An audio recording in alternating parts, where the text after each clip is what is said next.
Well, hi, and thanks so much for joining me in my shop as we take another run at this fading FM receiver here. I'm going to do a little recap about where I'm at with this.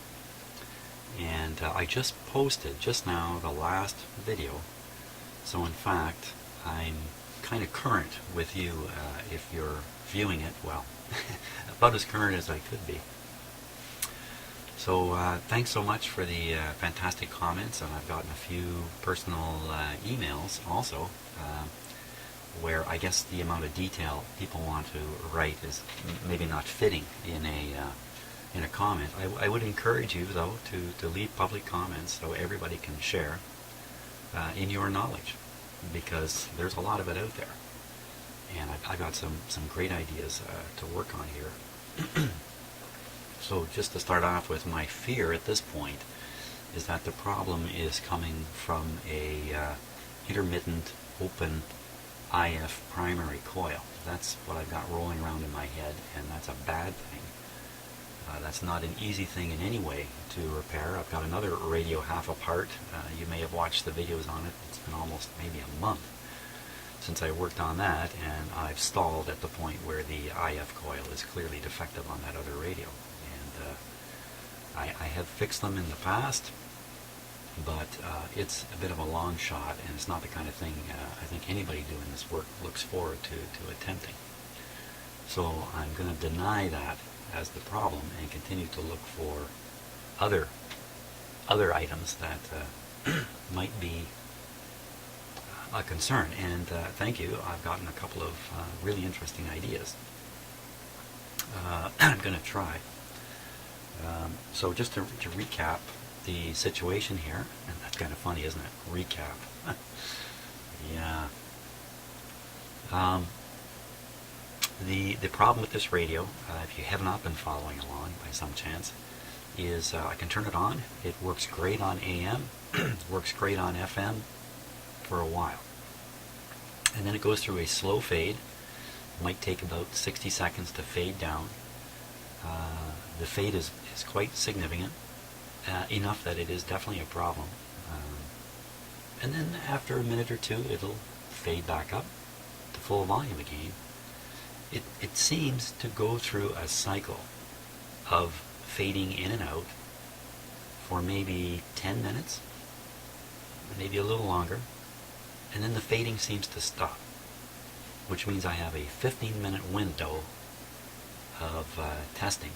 And obviously when the radio is not faded, it's pretty tough for me to figure out what might be wrong with it.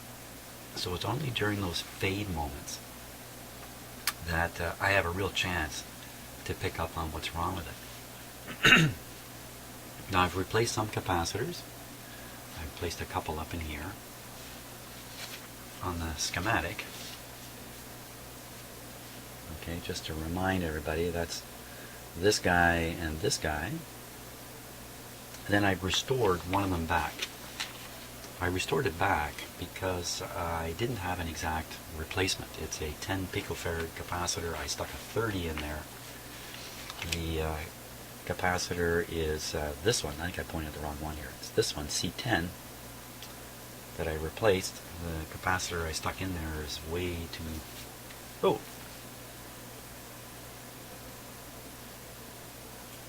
Oh. Triple O. Maybe I got a couple things confused here before. Okay, well, I'll continue with my story. I replaced it with an inappropriately sized capacitor. Let's put it that way. I may have put a smaller one in when I could have put a bigger one. I may have one of these. But it's a moot point anyway, because on the replacement capacitor, the radio worked.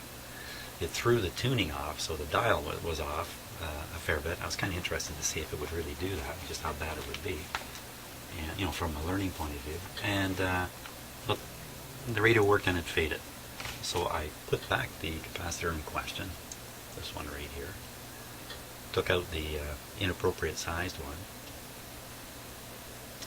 one. I've also resoldered a connection here, which is going to one of the IF primary coils. And I've left this original capacitor, it's just hanging here, maybe hard to see, but there's a lead just hanging out here, and there's the replacement here for it, which may not be the right type of capacitor. It may be having some bad influences. Doesn't seem to, though. And it's not, that's this capacitor here, and I don't think it plays a role in the resonance circuit here like this other one does. So I don't think I'm detuning the radio. The size may not be terribly critical on it anyway. So I know if I turn the radio on now, FM will work. That's what I would expect. It'll probably work 3, 4, 5 minutes, and then it'll start this fade thing. The fade fades out. That's an interesting way of looking at it. In the long run, the radio comes into a operating condition that's okay.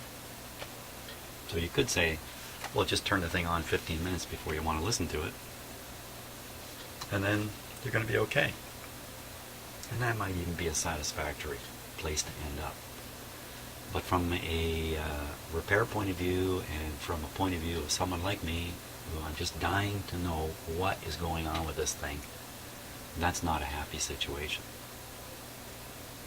So, a couple ideas that have been thrown at me.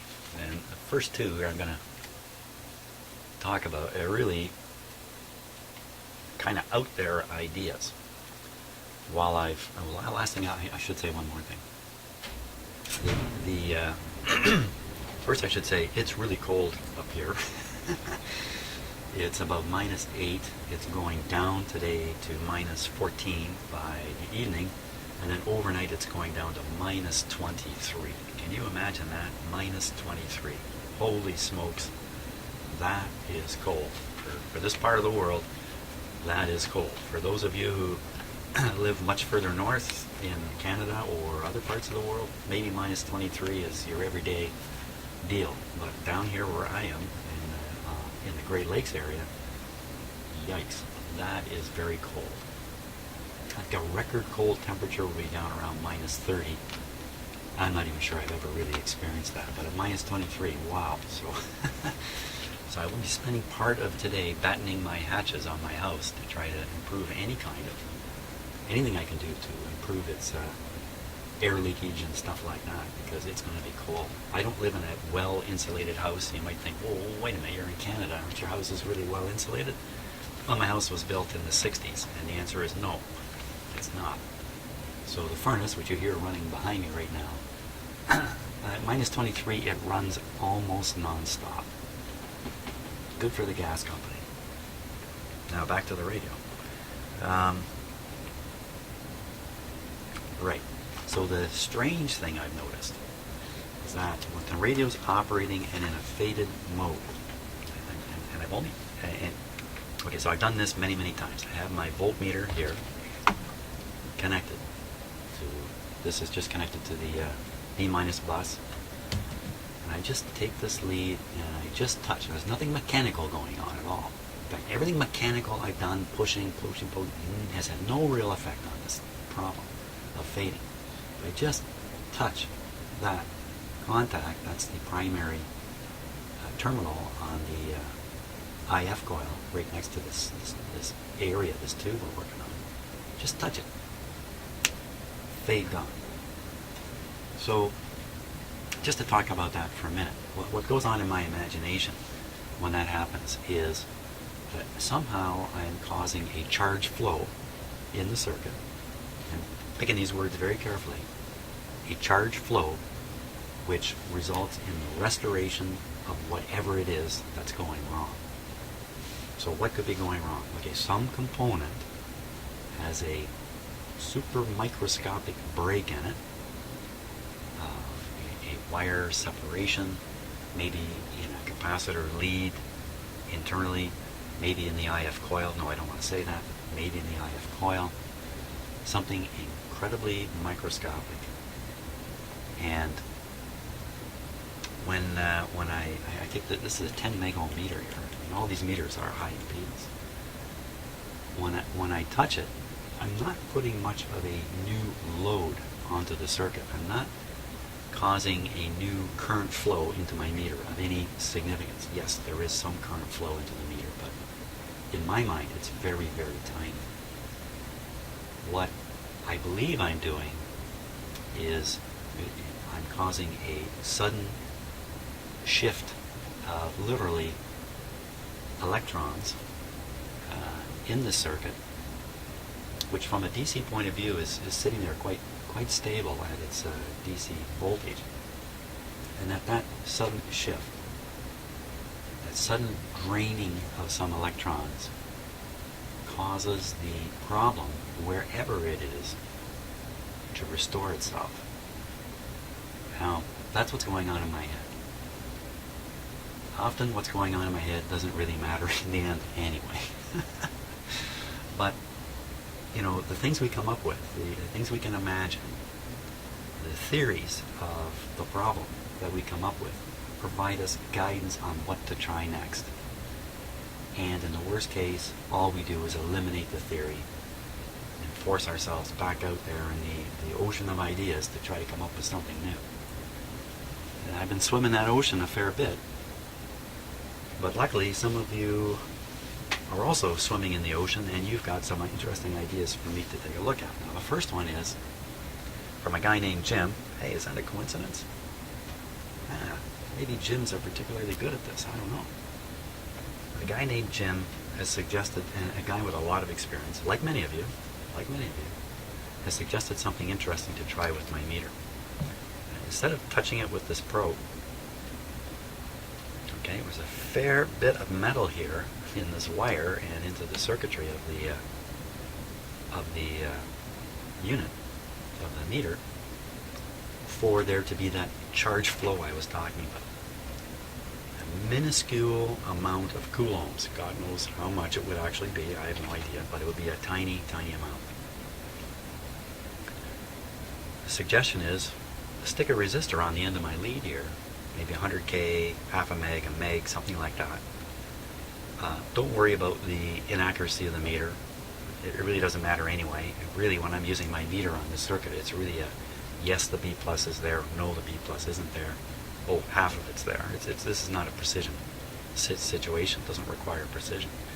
But if I put a fairly large resistor just sticking out the end here, then that sudden inrush of the tiny charge will be limited to the far end of that resistor and the metal that's sitting there. This is what's going on in my imagination. So that's a very interesting test. Now, I did try once. I should try this again, because try it once, it doesn't mean much. You see things happen a few times before you can believe them. So I did try with this lead not connected. I touched the top and nothing happened. I guess that kind of goes against the sense that there's some kind of minute charge flow literally into the wire here. But nevertheless, that's the observation I made once. Now, only when I have this lead connected and I touch it does it really cause this correction of the fading. You know, it's 100%. Every time I've done it, it has worked too. So that's one idea. I'm anxious to try that. I think I'm going to try it with a big fat 1 meg ohm resistor when I go to do it. Another idea, also coming from Jim. I think Jim's a new subscriber here. Just discovered that another kind of whacked out Jim up here in Canada is doing this stuff. Look at the schematic. He's suggesting, okay, take a moment and forget about everything up here. Consider this resistor and consider this capacitor here. Okay? So now, what I've deduced is the audio signal output is developed across this resistor, or is taken off from this point. Now, if this resistor were to go low, let's suppose this was a short. It's not very likely, but let's suppose it was a short, then the signal coming out here would be very, very low. Well, a short would be no signal coming out here relative to this line here, which is the B minus. Okay, most of the time resistors go high, they don't tend to short. It's pretty tough to see how a resistor can short or even come down in resistance. But maybe there's some other effects going on here. Maybe this, again, I can't see how it could happen, but when I discharge things up here, maybe somewhere else in the radio, something is happening that I just haven't picked up on. So we'll take a look at this resistor if I can find it. This might be a little tricky to find. Well, actually, maybe not. It's right off of this IF, so I can find this resistor, and it's connected to it. I can find this one. So it should be pretty easy, actually, to find this spot. Another idea thrown at me is this capacitor here. That perhaps what's going on is the filament voltage on V1. V1 is the 12AT7. Is going down. You know, I could put a voltmeter across it and watch what's happening to it. That'd be another approach, actually. But the suggestion is maybe this capacitor is either shorting, and I'm not sure what Jim meant by this, but this is what's going on in my head, is leaking heavily and literally bleeding the current away from this part of the heater, cooling the tube down. Okay, I'm not so sure that's what he was thinking. Another one is, why is this capacitor here anyway? Well, obviously, obvious to me, but maybe incorrect. It's an attempt to remove any RF or anything funny that's going on in here and just short it out to ground. And perhaps if the capacitance has disappeared here, or this is, a little open, a little closed. After all, it is connected to a heater terminal, which is going to have a little more heat pumped into it from the tube as the tube warms up. That maybe its effect is varying. The more I talk about this, the more I think this is an interesting possibility.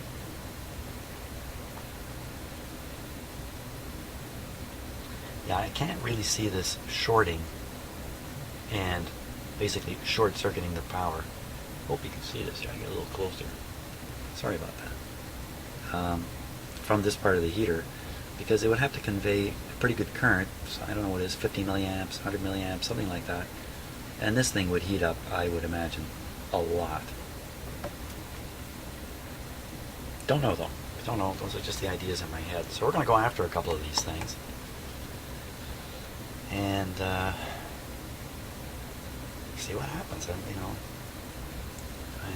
definitely nearing the end of my rope here.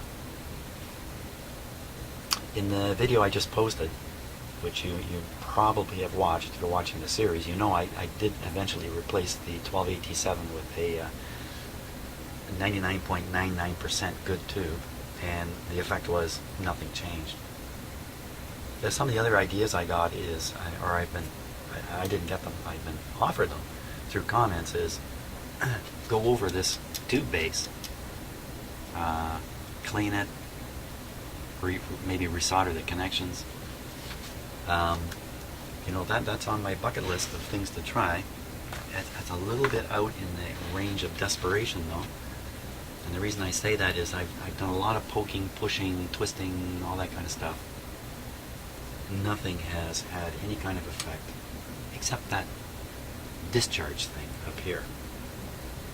And in my experience over the years, I've encountered this kind of thing where you touch your voltmeter lead or something else and the circuit goes changes dramatically. Again, nothing mechanical happening, just drawing a charge or supplying a charge or whatever it is that's going on there. So these mysterious effects, I've always found them very hard to find, very hard to understand. I've never ever really gotten a full grip, and that's one of the reasons why I'm having a great time with this radio, because I'm hoping to push long and hard and really nail down exactly what's going on. And that's why I'm using a little bit of caution here. I don't want to do any shotgun-y type stuff, because if I do, I'll never know what was really going on.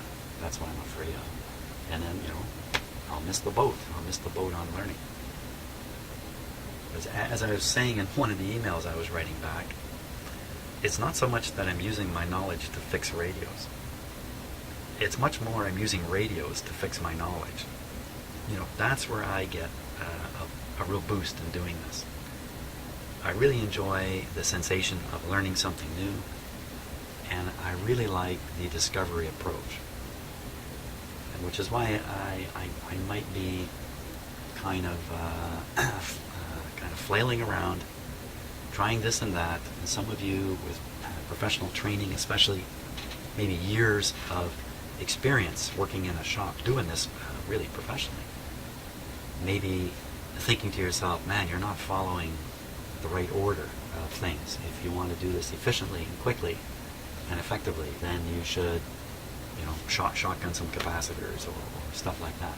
And I understand in that commercial environment, you got to make things work as fast as possible, and there isn't a lot of time to utilize the opportunity to investigate, poke around.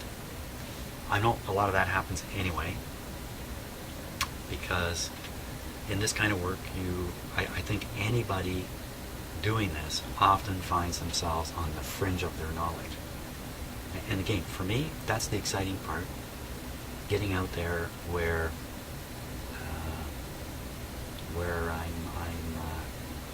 I'm kind of in the ocean in a dinghy, bouncing around, looking for land. And that's a scary way of looking at it, isn't it? I don't plan to sink my boat here. I plan to paddle hard. So what should we do first? Okay, so I don't want to turn the set on. Once I turn the set on, I'm in that time thing.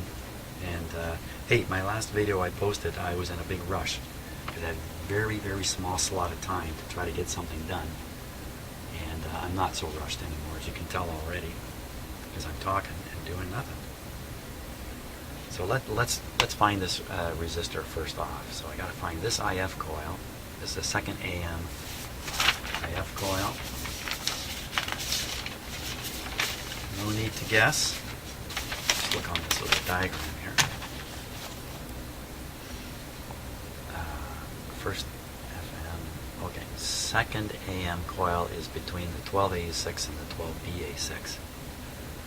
Okay, so where are those? Okay.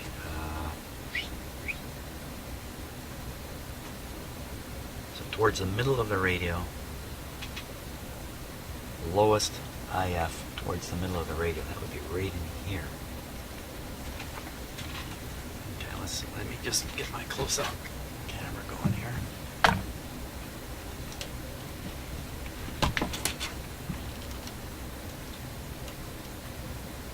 Yeah, you get to watch me do my camera shots and everything. Hey.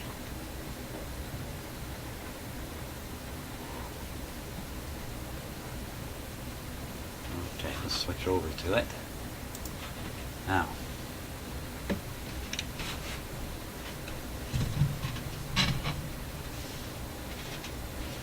Here it is here.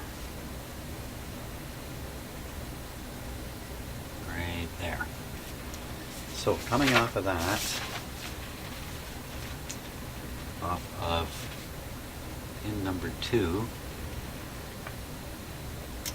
which is not connected to another IF coil. So when you look in there, you can see that this IF, the one we're interested in, is connected directly to this one. You can see the little wires right there making the connection. It's very clear in the camera. It's clearer than I can see with my own eyes. So it's got to be from this terminal or this one of these two terminals. Okay, so when I look back at the circuit diagram, I see there's a capacitor bridging the two terminals, and one terminal has a resistor on it. So I should be able to tell primary from secondary by spotting one that's connected to a resistor somehow down in there. Okay, so I think it's this resistor here connected to that terminal there. There's the bridging capacitor right there. So that resistor, see, I gotta look in the camera to see it really. What does that look like? Gray, red, orange. That'd be 82 something or other. Okay, I'm looking for a 220K. 220K should be red, red, yellow, I believe. Oh, there's a red, red, yellow. It's right down in here. This one right here. Looks like it's connected to the same terminals. I can't quite see in there, right? That's definitely the one though. And it's coming up. It's connecting to this this terminal, and then this resistor here. You can see the yellow band on it.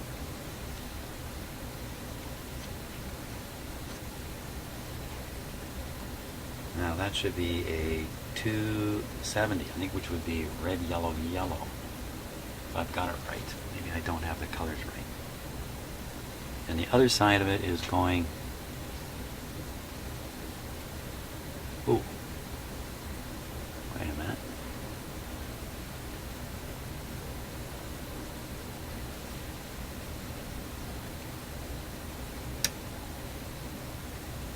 That's not making a lot of sense to me there.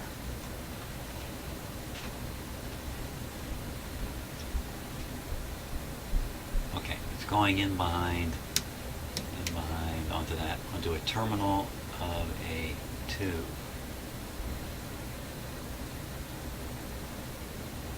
What it kind of looks like. Yeah, I think you can see it there.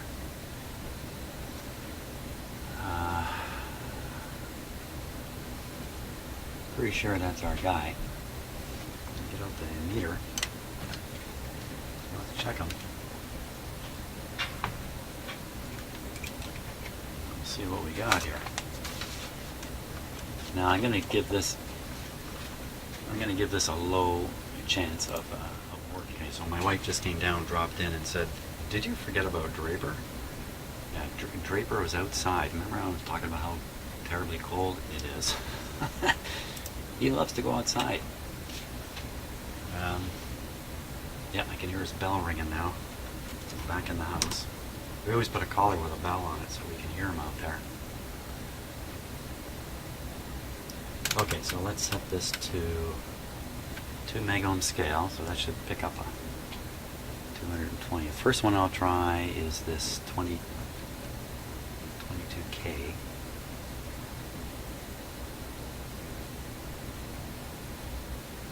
There, 21K, so that's on. Now we'll try the one in question. This is the one where the audio is developing. Hey, that's interesting. I now know a test point to pick up the audio right out of the radio before it goes into the amplifier. I'm not sure how helpful that will be. 265. So certainly as it's sitting here cold, it's just fine. Just fine. And like I say, you know, normally these resistors, they go up, they don't go down. Well, I suppose if the 220 went up, that would leave this voltage divider with not much voltage left here to drive the output. So hey, that 220. And what's it carrying anyway? It's carrying no current. It just goes up through these coils, finds its way to the grid of this 1286. No current in it. There's no reason for that resistor to be bad at all. You know, unless it's adjacent heating. I don't think there's any much heat in there. So I'm giving this a really low possibility. Let's go check out this capacitor now. So, interestingly enough, the heaters on this tube, they have 3 terminals. 4, 9, and 5 on one tube. And that's so you can operate the tube with 12 across it, or 2 sixes, if you want to do that. In this case, it's going to drop 12 across it. And they just use the center spot as an opportunity to stick a capacitor on. So now that's pin 9 of the 12 AT. Now, well, what am I doing? I'm going to read the resistance of the capacitor. It's not a very valid test. You know, what else am I going to do here? Let me clip this on. So I clip my meter to the negative bus. the radio. And pin number 9 should be easy to spot because it's the last pin.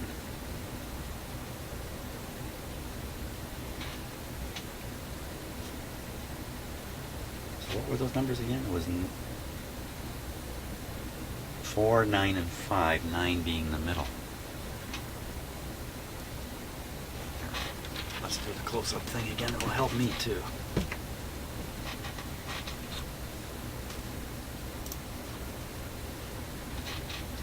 Oh yeah, that's helpful.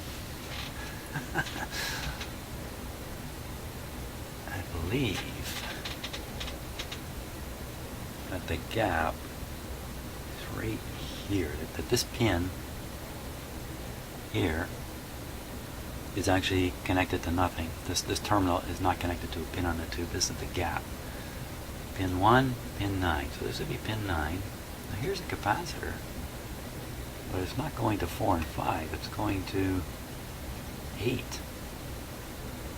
Between 9 and 8. What's pin 8? Pin 8,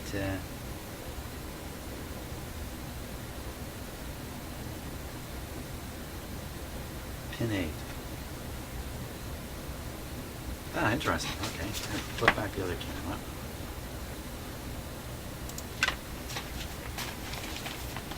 Okay, so here's the 12AT7. Pin 8 does not appear here. Oh, there's pin 8. It does appear. Pin 8's a cathode. Cathode connects directly to this green line. Okay, there's a coil there, but who cares? Green line, green line, green line, green line, green line, green line. Hey! So connecting 9 to 8 is essentially making this connection right here.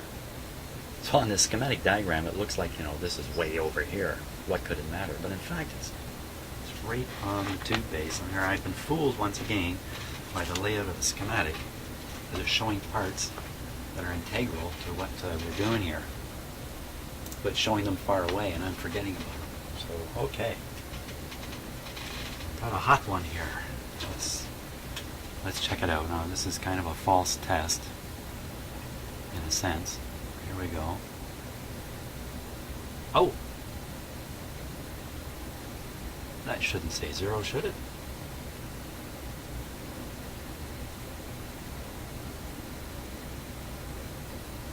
It's a heater. There's all kinds of low resistance stuff going on there. Let me go on the other side here. This is the one that should say 0. 0 on both sides. 0 on both sides. Let me say that once again.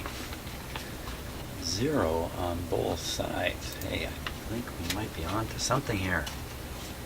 Mind you, the set is cold, so I would think it not to be 0, and then when it warms up, it goes to 0 or something. But hell of a guy there. Oh, you know what? It's reading 0 because I got this on the tube magnet scale. Everybody can calm down. I should be reading the tube resistance, the tube heater resistance. That's a little more like it, 6.7 ohms. So I can't see anything with this ohm meter test. But fortunately, that's a moderately large capacitor. I can